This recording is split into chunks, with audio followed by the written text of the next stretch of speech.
안녕하세요. 안전 모니터링 체크리스트를 담당하고 있는 강사 김명희입니다. 만나서 반갑습니다.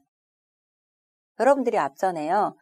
현장에 나가셔서 체크리스트 하셔야 되는 부분에 대해서 공통사항, 실내1, 실내2, 그다음에 실외1 이렇게 하셔갖고 동영상을 보셨을 겁니다. 그래서 현장에 나가셔서 여러분들이 어르신들이 일하는 곳에 가셔서 그 업무를 보시면서 체크리스트를 작성하는 것을 보셨을 건데요.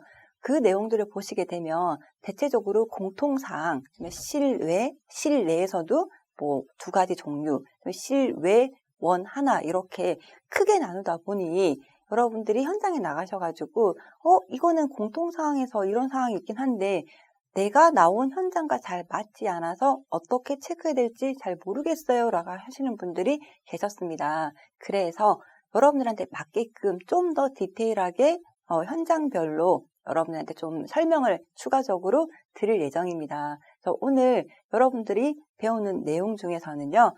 공통사항이긴 하지만 내가 나가는 현장에 맞게끔 이런 부분을 체크하면 되는구나라는 것을 인지할 수 있을 겁니다. 노인 일자리 사업은요.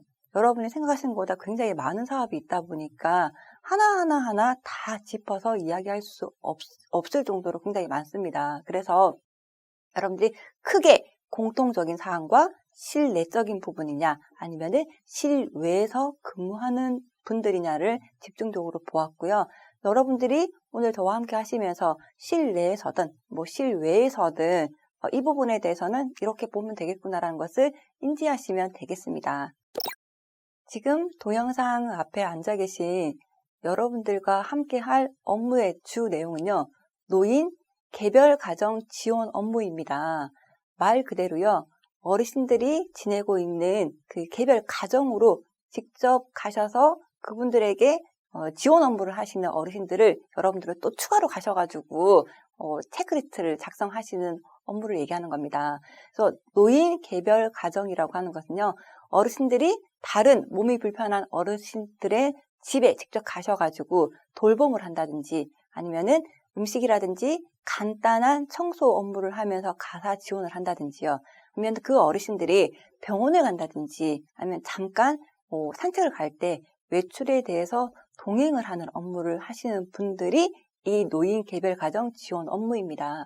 그러면 여러분들도 한번 이 체크리스트를 작성하기 전에 저랑 이야기하기 전에 한번 상상해 보시는 겁니다. 어르신들이 집에 계시는데 몸이 불편한 어르신들이 있어. 그러면은 내가 어떤 식으로 지원을 하는 걸까? 여러 가지 생각을 해보면 그렇겠죠. 보통 어르신들이 몸이 불편하다 그러면 집에 누워있는 시간이 많으실 거고요. 근데 그분들이 바닥에 누워있을 수도 있고요. 침대에 누워있을 수도 있고요. 그런 분들한테 어르신들이 추가로 가셔가지고 케어, 씻는 거라든지 여러 가지 대소변을 갈아줄 수도 있는 부분이고요. 발동무 해주는 게 가장 크겠죠. 그런 업무를 지원해준다든지 아니면 병원에 가야 되는데 혼자 갈 수 없으니까 옆에 부축해서 같이 걸어간다든지요. 또 가사 지원이라고 하는 것은 음식을 해서 드셔야 되는데 몸이 불편하다 보니 그것이 잘 행해지지 않는 거죠. 그래서 가셔서 어르신들이 간단하게 음식을 해서 냉장고에 넣어준다든지요. 또 몸이 불편한 어르신이 집에 혼자 있다 보면 청소가 잘 되지 않겠죠. 그래서 간단하게 청결을 유지하기 위한 소소한 소금 청소 정도는 도와드리는 것이 이 일을 하시는 어르신들의 특징입니다. 그러면 여러분들은 안전 모니터링 요원이시니까 그러면 어떤 위험점을 봐야 될지 조금은 생각이 나셨을 거라고 봅니다. 그러면 이와 관련된 내용을요. 저랑 조금 더 디테일하게 보도록 할게요. 개인 가정 지원 업무를 하시는 어르신들을 여러분들이 방문했을 때 조금 집중적으로 보셔야 되는 사항이요. 체크리스트 공통사항 중에서도 개인 건강관리 철저와 14번의 미끄러짐 주의. 체크리스트 실내1에서요. 17번 노약자 부축 방법 및 주의사항.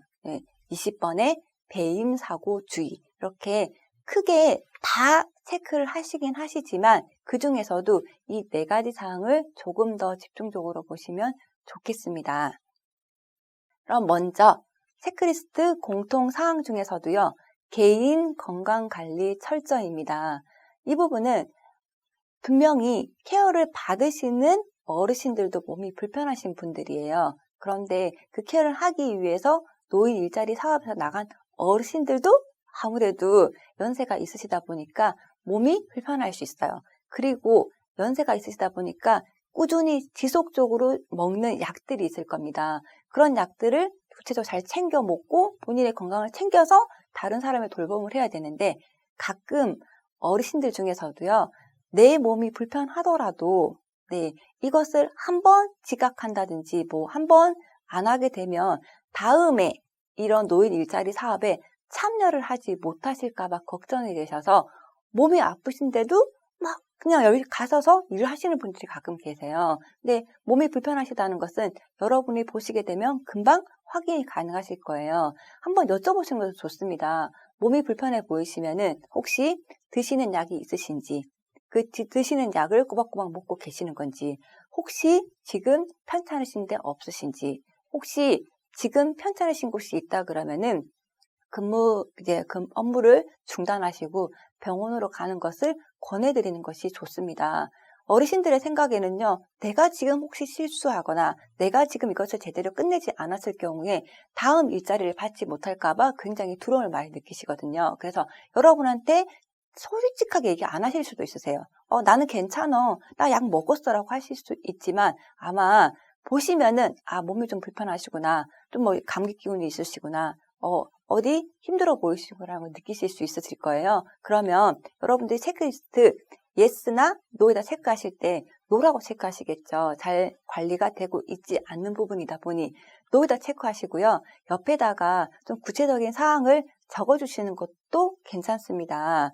어르신들이 직접적으로 얘기하지 않으시기 때문에 여러분들이 보고 느낀 것을 적어주시면은 훨씬 더 효과적이겠죠.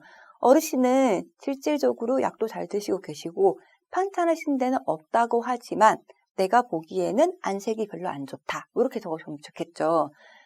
이것뿐만 아니더라도요. 여러분들이 체크리스트를 작성하시다 보면은 체크리스트에 나와 있는 공통적인 사항이나 실내 장소에 맞지 않는 추가적인 다른 내용이 눈에 보일 수도 있어요. 그러면 뒤에 메모장에다가 체크리스트에는 없지만 이런 위험이 있어요. 이런 거는 조금 안 좋아 보여요. 이런 일도 있었어요. 라는 것을 적어주면은 다음에 그 어르신들이 근무할 때 안전사고를 예방하는데 훨씬 도움이 됩니다. 적극적으로 좀 많이 적어주시고요. 이 부분 같은 경우에도 개인 건강을 철저히 관리해야 되는데 솔직히 저희가 약을 드셨다 그러면 확인할 수는 없지만 여러분 눈으로 보시고 힘들어 하시는지 이와 관련된 얘기를 한다고 해서 어르신 일자리가 끊긴다든지 이런 염려는 없다는 것을 한번 이야기해 주신 것도 도움이 되실 겁니다. 그래서 가셔갖고 그분 케어를 받으시는 분 못지않게 본인이 정말 케어를 잘하고 계시는지 건강 케어를 잘하고 계시는지도 확인하시고요. 또 하나 여러분 지금 동영상 앞에서 앉아 계시는 여러분들도 혹시라도 안전 모니터링 요원을 하시다가 일하시는데 나도 몸이 좀 안 좋아. 그렇다고 해서 이 업무를 혹시라도 다음 못 받게 될까봐 아니면은 꼭 해야 된다는 그런 책임감 때문에 무리하게는 하지 마시고요. 내 건강 상태가 좋지 않으면은 그것으로 다음으로 미루는 것이 현명한 방법입니다. 여러분들이 제가 실제로 안전 모니터링 요원을 하시는 어르신들을 만나봤을 때요. 그분들이 하시는 얘기들이 내가 이 일을 통해서 엄청나게 돈을 많이 모으겠어 이런 의미로 하시는 것보다는요. 집에서 있으신 것보다는 내가 뭔가 의미 있는 일을 하고 싶어서 내가 좀 더 보람되는 일을 하고 싶어서 하시는 분들이 굉장히 많았습니다. 그런데 그 일을 하기 위해서는 우선은 내 몸이 건강해야 할 수 있는 거예요. 그 노인 일자리 사업을 하실 때 케어 받으시는 분들은 같은 연배이신데도 불구하고 건강하지 않으셔서 집에 계시는 거잖아요. 얼마나 부러우시겠어요. 그것처럼 여러분들이 우선은 건강해야지 다른 사람의 안전을 생각할 수도 있고요. 다른 사람의 업무를 지원해 줄 수 있는 역할을 할 수 있는 겁니다. 내 몸이 아프면은 할 수 없는 일이다 보니 지금 잠깐 괜찮겠지라고 생각하지 마시고 여러분들도 몸이 조금 불편하거나 안 좋은 상황일 때는 미루셔가지고 그날 업무를 안 하시는 걸로 하시는 것이 좋겠습니다. 두 번째요. 개인 가정 지원 업무 중에서도 두 번째는 미끄러짐 주의입니다.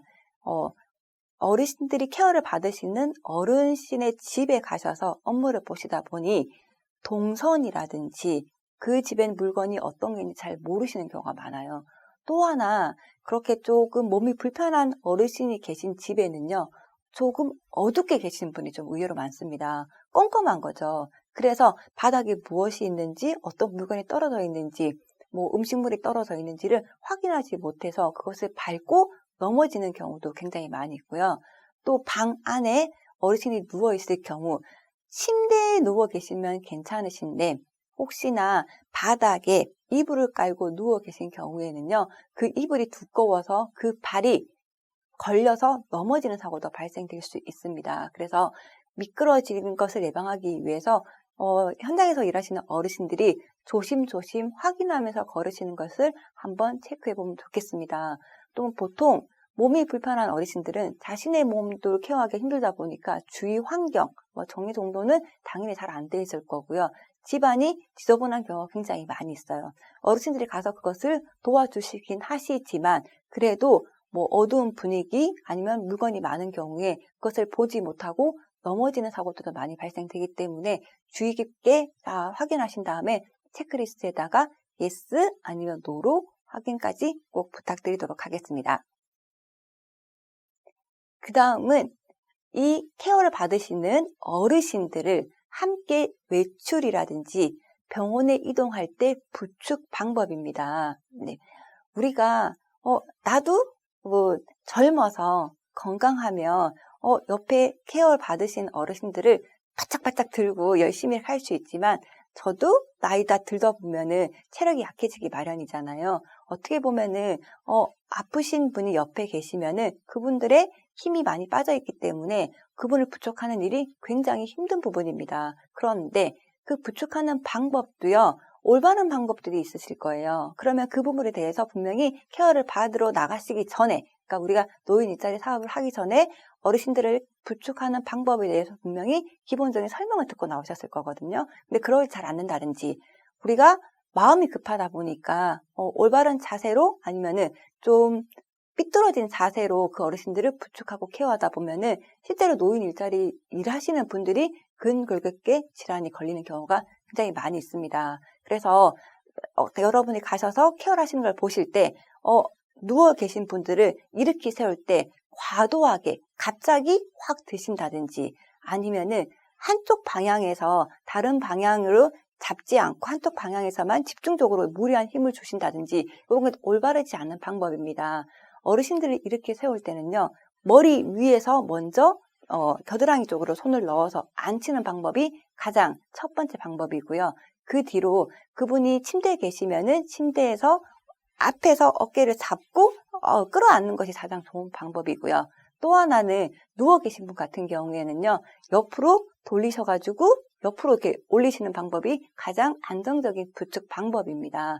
그리고 이동하실 경우에는요. 한쪽 분이 그 케어를 받으시는 분이 한쪽은 나에게 기댄다 그러면은 다른 한쪽에는 지팡이든지 보조 도구를 해서 몸의 중심을 분산시켜서 이동할 수 있게끔 하는 것이 가장 좋은 방법인데요. 이런 부분들을 잘 이행하지 않고 있다 그러면은 우리가 체크리스트에다가 yes, no 체크할 때 no라고 체크해야 되는 부분이겠죠. 그래서 보통은 이렇게 개인 가정에서 지원 업무를 하시는 분들이 어르신들을 앉혔다가 아니면 일으켜 세울 때 과도하게 무리한 힘을 줌으로 인해서 근골격계 질환이 많이 생기는 편입니다. 그래서 여러분들이 현장 가셔갖고 체크리스트를 하실 때는 이왕이면은 체크하시면서 좀 과도하게 힘의 분산을 가하지 않게끔 알려주는 것도 좋은 방법이고요. 보조도구로 사용하실 경우에는 무조건 그 어르신들이 직접적으로 이렇게 세우기보다는 누워 계신 분들이 스스로 좀 움직일 수 있게끔 도와주는 방법식으로 일으키는 것도 하나의 좋은 방법이기 때문에 그거 알고 계셨다가 현장에 가셔서 그렇게 한번 체크해 보시면 좋을 것 같습니다. 그다음 개인 가정 지원 업무 중에서요. 네 번째가 배임 사고 주의입니다. 여러분 생각하시기에 배임하면 어떤 도구를 통해서 가장 많은 배임 사고가 발생이 될까요? 네, 알고 계신 것처럼 가장 배임 사고의 많은 부분은 칼을 사용하는 부분입니다.